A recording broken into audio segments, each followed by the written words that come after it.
This issue of Videofashion Style features breakthrough jewelry designers of the 21st century.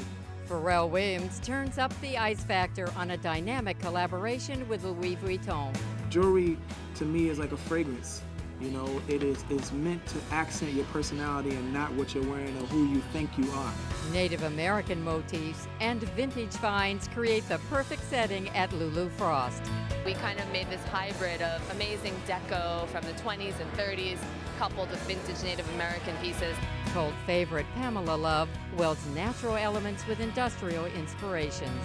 The idea was sort of that these girls almost like work in the factory, and I almost wanted it to look as though these girls could have been working and making the jewelry, and then they like stole it all and put it on. Delfina Delettrez charms guests at her whimsical presentation. You have the pop one, you have Tim Burton's Queen of Hearts, you have the Sailor Moon, so it's kind of a mix of memories from childhood. Rachel Roy and recording artist Estelle link up to launch stylish jewelry for Macy's. I've never done anything like that before in my life. I'm honoured to be doing it with Rachel and I'm honoured to have it in Macy's. It's kind of like, wow, what happens?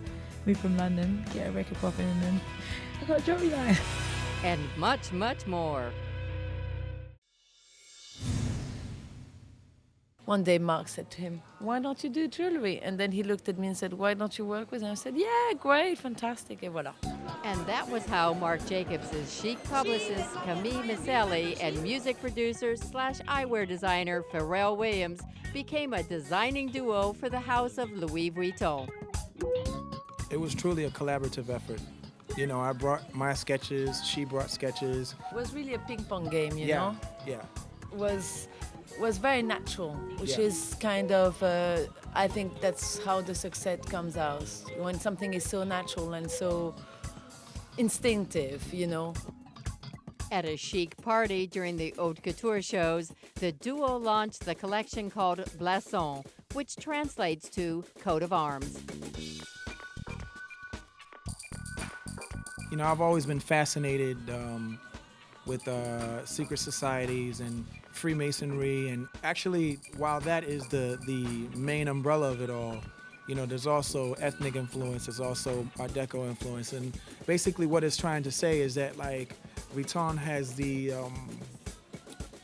heart of the ethnic, you know, jewelry. The brand does have the sophistication of, you know, the Art Deco era, and it does, you know, have like this huge sense of heraldry and monarchical, aristocratic hold and grasp over the fashion world, you know what I mean? And if it seems like we're obsessed with symbolism, we totally are, and if there's a hidden message in it, it's just basically that, like, you know, the brand is, I mean, this jewelry is very poetic for how we see the brand.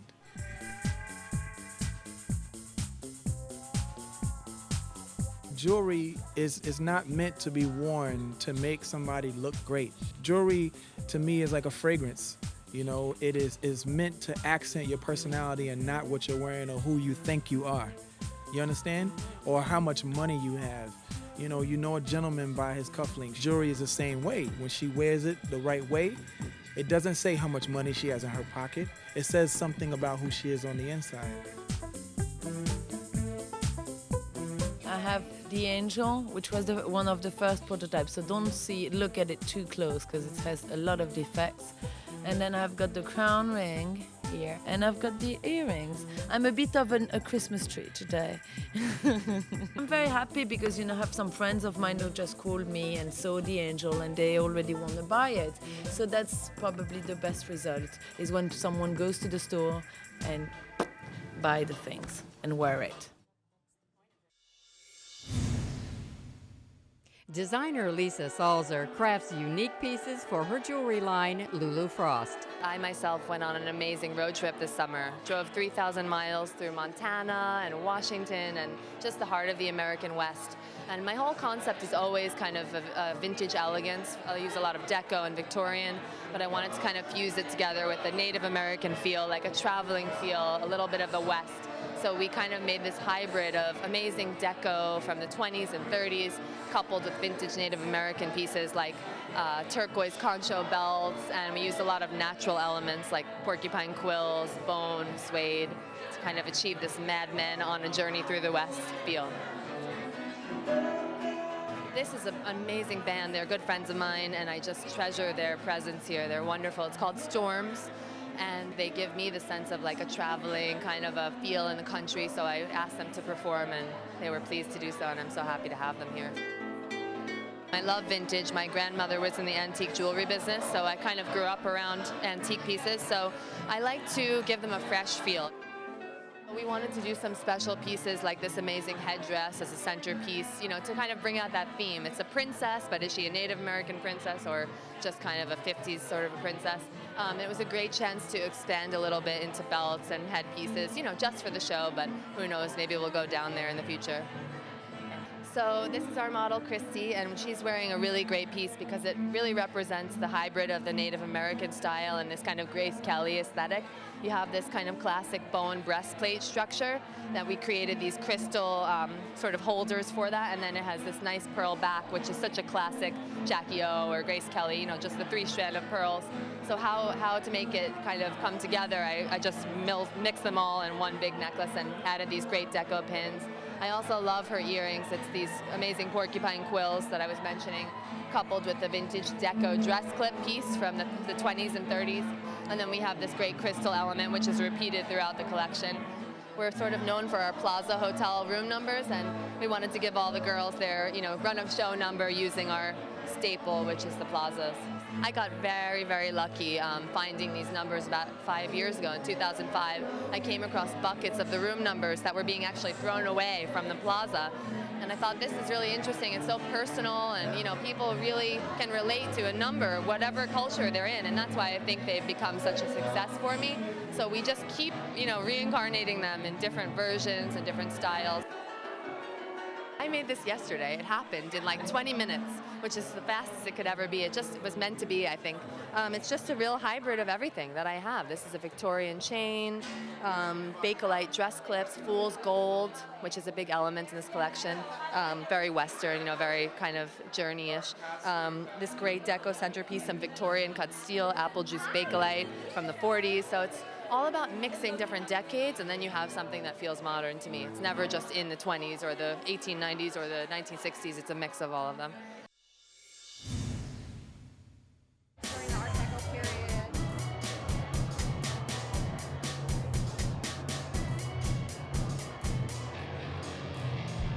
The starting point was the Art Deco movement and the architecture and the industrial design from that period, and taking some of the elements and mixing them with my own aesthetic and sort of trying to create something new out of that.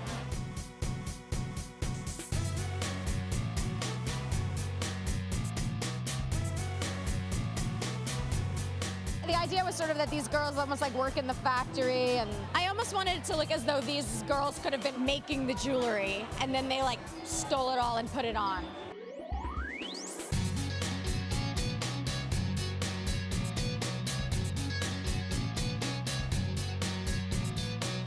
Every season it's different, you know, it comes from traveling, reading, art, you know, every season it's different. This season it started with reading a book about the Industrial Revolution, and somehow that led me to the Art Deco movement, which gave birth to the collection.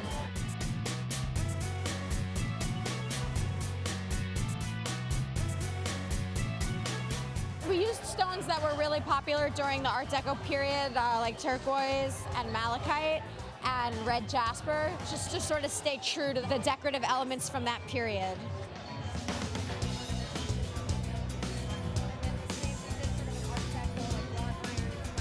She's really talented, and I think what makes Pamela Love so special is that she's unique right now in this moment of all this statement jewelry going on. There's an architecture about her pieces that are brilliant and graphic and not too girly, are very strong, so I like it.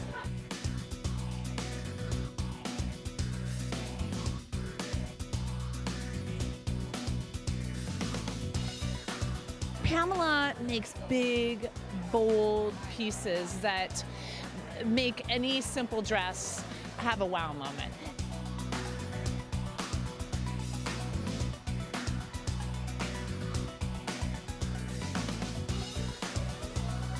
I use her jewelry whether I'm styling a celebrity or whether I'm shooting or even when I'm doing a TV segment, because everything that you have says, look at me. You know, you put it on and it never fades away, and it's just as magnificent as any piece of clothing, and in fact puts a personal style stamp on anything you wear if you buy one of her pieces.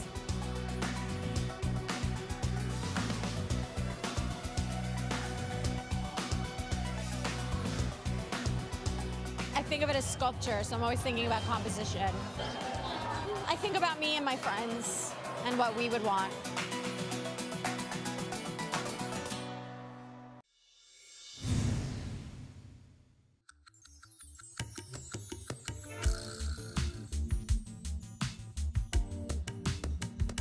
Well, the collection is, of course, inspired by love and by hair. And I did these 11 dolls. Every doll is very different, has her own characteristics, and you have the pop one, you have Tim Burton's Queen of Hearts, you have the Sailor Moon, so it's kind of a mix of memories from a childhood. I call her Aphrodite, you know, the goddess of love.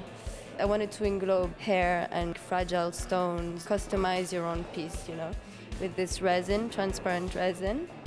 And you can just take away your heart, I don't know, give it to your lover or just change it. So I did my first bag actually, and I called it Ring My Bag. So you put this ring and you just have this little purse.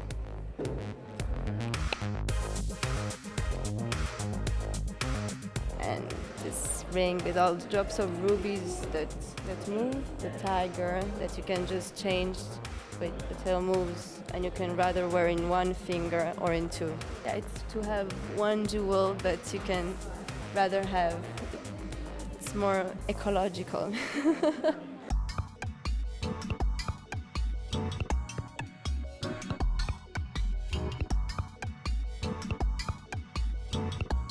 I did the tourbillon in new different colors of metal because I did it in gold and in new colors of enamel, and with this heart.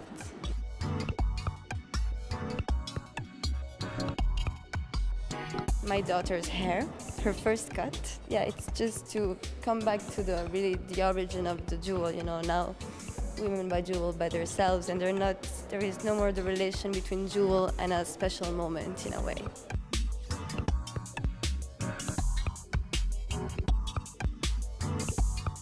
I have always the passion of this work because it's the thing that really keeps you going. It's just the passion.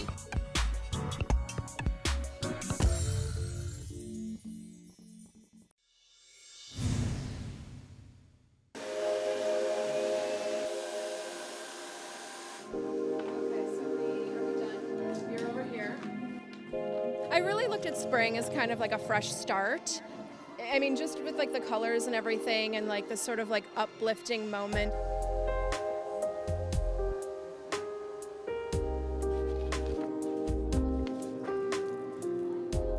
I abstracted like shapes and colors, and then it really took like a Miami Art Deco turn, which I loved, and it just sort of went crazy in terms of like geometric shapes and these sort of sun-bleached colors.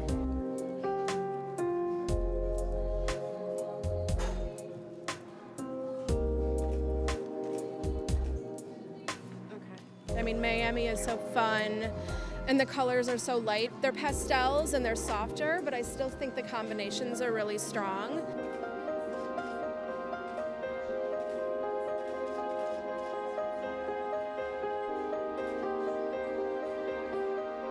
I used all real stones. I used jade, custom dyed turquoise, amazonite, jasper, agate, poly resin. We cut out all of the like geometric abstract shapes with.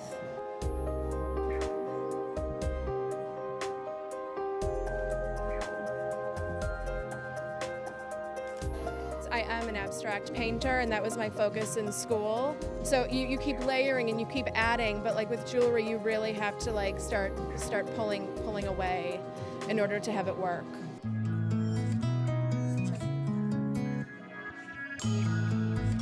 I thought it was so beautiful. I think it's one of her best, and to have it here in the Four Seasons and the pool terrace on beautiful models is just so elegant, and it makes it seem really special. Jewelry is like an accessory, like a bag is an accessory or a shoe. You know, she makes it seem like it's not just a necklace.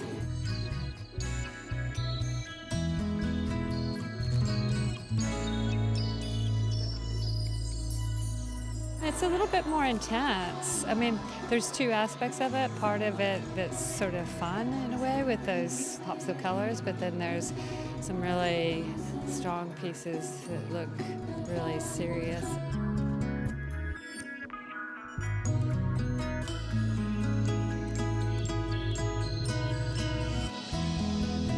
It's really quite beautiful.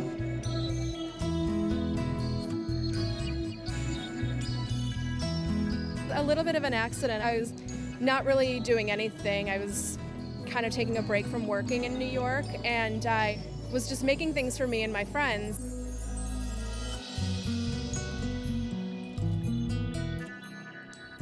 Even just designing for me uplifts my mood. I mean, just imagining, you know, these creations as like these little special worlds, you know, paired with like the simplest of dress. I hope that's the way all women think when they, you know, go to buy my jewelry.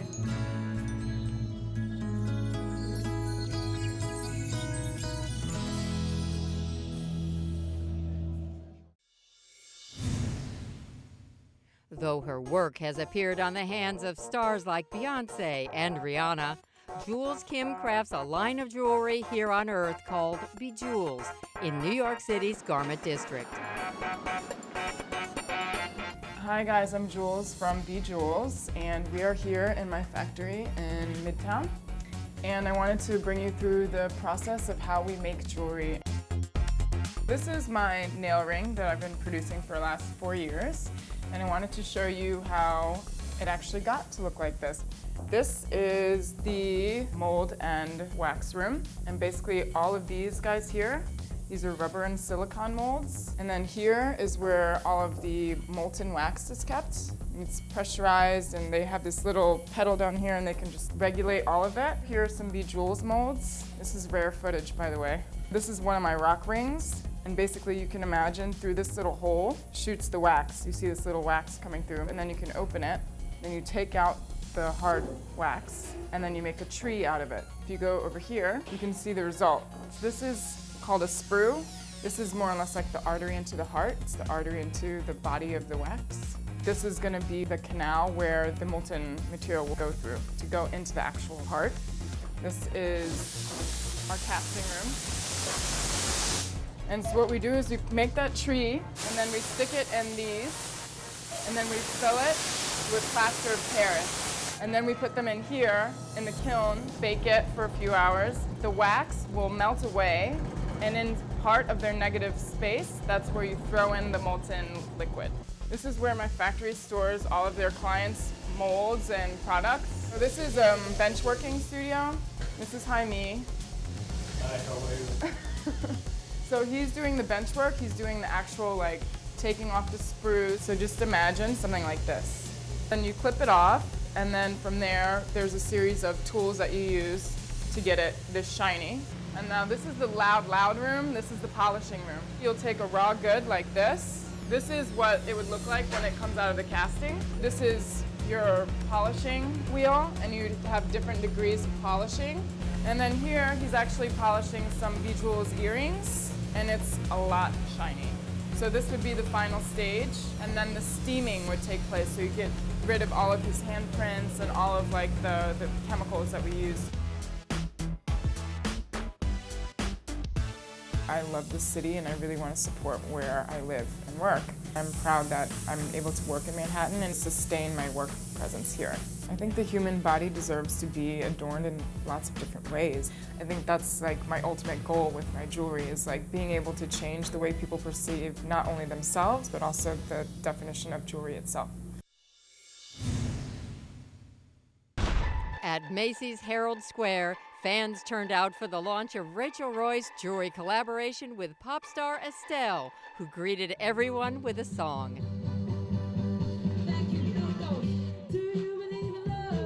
I'm here because I love Estelle as a performer, and her personal style is really great. And I love Rachel Roy. All her collections are really elegant, and so I think it's really great they're collaborating to do jewelry, so I think that's great. I'm into statement jewelry. I don't like stuff that's kind of, like dainty or cute or stuff you'll miss. I'm kind of like, what's the point? I think I'm pretty bold as an artist, and, so it matches my personality. Today we're celebrating the collaboration between myself and Estelle. She co-designed some jewelry for me, which turned out really beautiful, and I'm so happy to have been working with her. I think Rachel's amazing as a designer. She's beautiful as a person. She really just goes for the things that she enjoys wearing and how chic and how elegant she is. She puts it in the clothes. It's never about trying to fit a trend or whatever. She just makes stuff she likes, and I like that. So my secondary line, which is called Rachel Roy, is exclusive to Macy's, and then also my website. But it just made perfect sense because the price points are affordable, and a lot of Estelle's fans shop here anyway. And so a performance here just made sense as a celebration of the launch of her collection. In my opinion, anyway, it's better to look unique and to look like an individual. And that's something that she represented, and so I wanted to showcase that, and I wanted to honor that. With the jewelry, she came in and we just kind of discussed what she was feeling at that point in her life, which was angels, and she had a phrase that she said, "I feel famous." And, I just wanted to make it as authentic as possible. So she loved hearts, she loved flowers, and we both have a love of large-scale jewelry, and, double finger cocktail rings, and just really fun yet edgy pieces. I'm a big fan of crystals and stones, purple stones in particular. I love any shade variety from garnet to amethyst, the purple stones. We went to make one of the heart necklace, and I wanted that to be amethyst, and it was like crazy costing. So, we used a different type of stone, and just, it still looked the same, it still looked beautiful, it still looked great. I've never done anything like that before in my life. I'm honoured to be doing it with Rachel, and I'm honoured to have it in Macy's. It's kind of like, wow, what happens? Move from London, get a record popping, and then I got a jewelry line.